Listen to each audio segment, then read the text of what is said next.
Little House on the Prairie, Chapter 7, The Wolf Pack. All in one day, Pa and Mr. Edwards built the stable for Pet and Patty. They even put the roof on, working so late that Ma had to keep supper waiting for them. There was no stable door, but in the moonlight, Pa drove 2 stout posts well into the ground, one on either side of the doorway. He put Pet and Patty inside the stable, and then he laid small split logs one above another across the door space. The posts held them, and they made a solid wall. "Now," said Pa, "let those wolves howl. I'll sleep tonight." In the morning, when he lifted the split logs from behind the posts, Laura was amazed.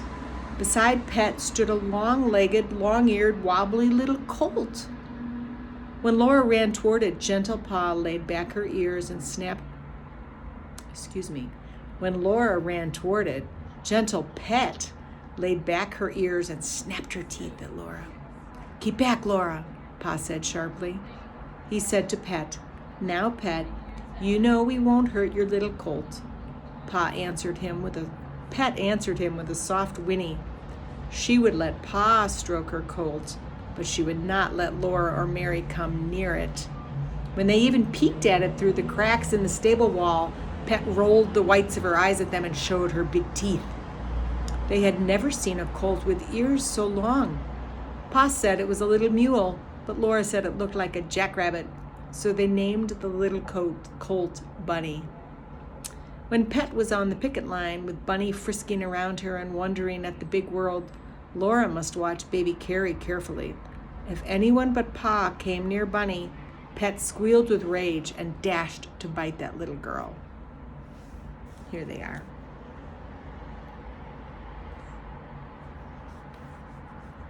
Early that Sunday afternoon, Pa rode Patty away across the prairie to see what he should see.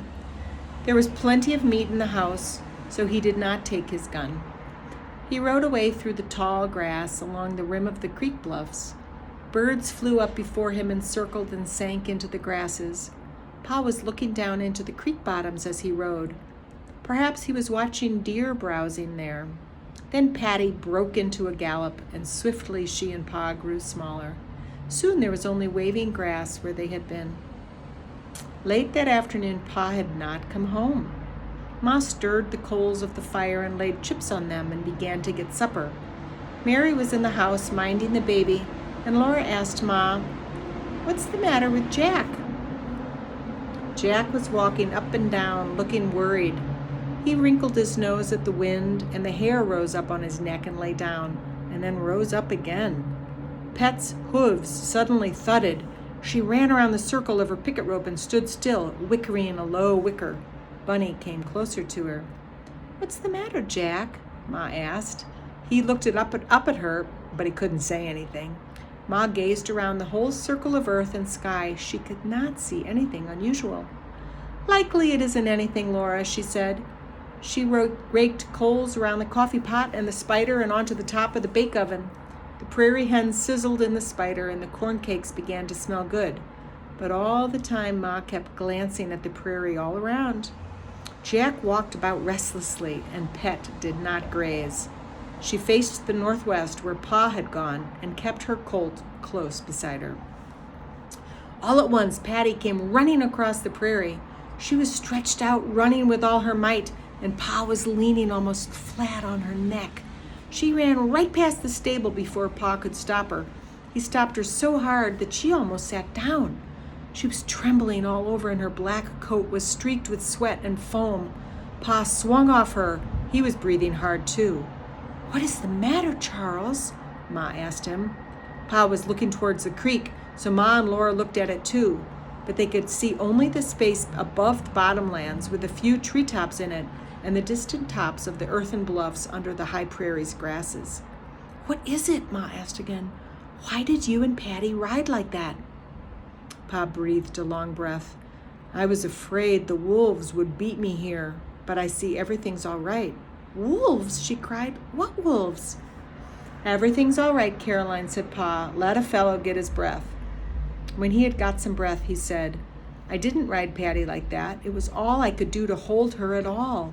50 wolves, Caroline, the biggest wolves I ever saw.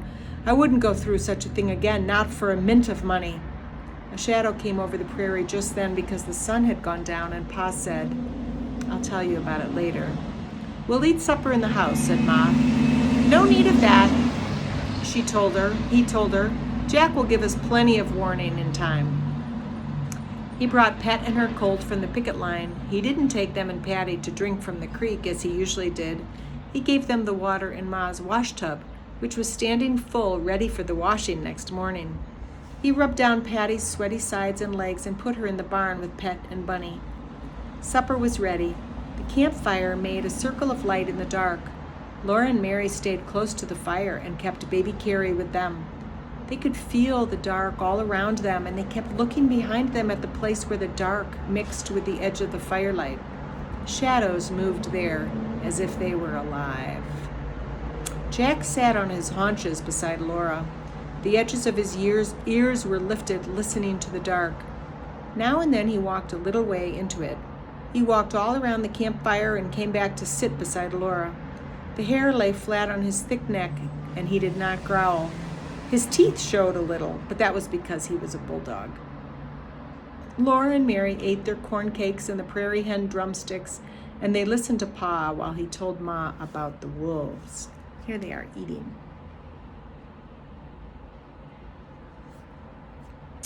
He had found some more neighbors. Settlers were coming in and settling along both sides of the creek. Less than 3 miles away, in a hollow on the high prairie, a man and his wife were building a house. Their name was Scott, and Pa said they were nice folks. 6 miles beyond them, 2 bachelors were living in one house. They had taken 2 farms and built the house on the line between them. One man's bunk was against one wall of the house, and the other man's bunk was against the other wall. So each man slept on his own farm, although they were in the same house, and the house was only 8 feet wide. They cooked and ate together in the middle of the house. Pa had not said anything about the wolves yet. Laura wished he would, but she knew that she must not interrupt when Pa was talking. He said that these bachelors did not know that anyone else was in the country. They had seen nobody but Indians, so they were glad to see Pa, and he stayed there longer than he had meant to. Then he rode on, and from a little rise in the prairie, he saw a white speck down in the creek bottoms. He thought it was a covered wagon, and it was. When he came to it, he found a man and his wife and 5 children. They had come from Iowa, and they had camped in the bottoms because one of their horses was sick. The horse was better now, but the bad night air so near the creek had given them fever and ague. The man and his wife and the 3 oldest children were too sick to stand up. The little girl and boy, no bigger than Mary and Laura, were taking care of them. So Pa did what he could for them, and then he rode back to tell the bachelors about them. One of them rode right away to fetch that family up on the high prairie where they could soon get well in the good air. One thing had led to another until Pa was starting home later than he had meant. He took a shortcut across the prairie, and as he was loping along on Patty, suddenly out of a little draw came a pack of wolves. They were all around Pa in a moment. It was a big pack, Pa said.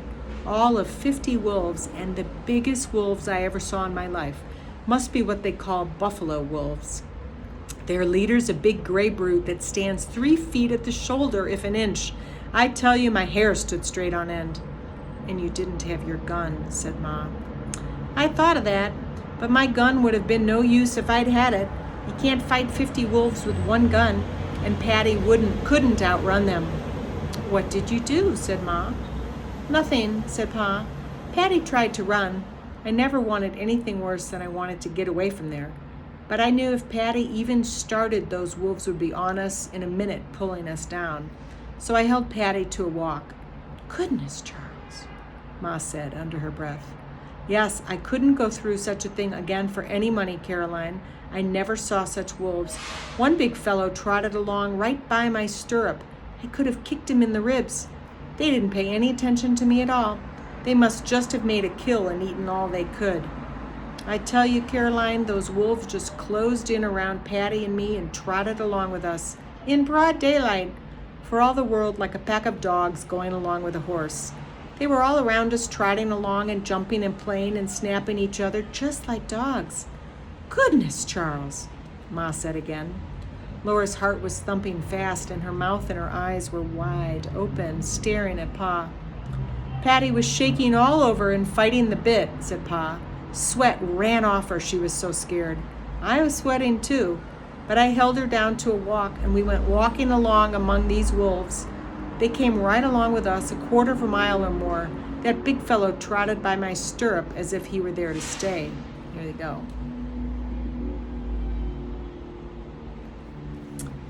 Then we came to the head of a draw running down to the creek bottoms. The big gray leader went down it, and all the rest of the pack trotted down into it behind him. As soon as the last one was in the draw, I let Patty go.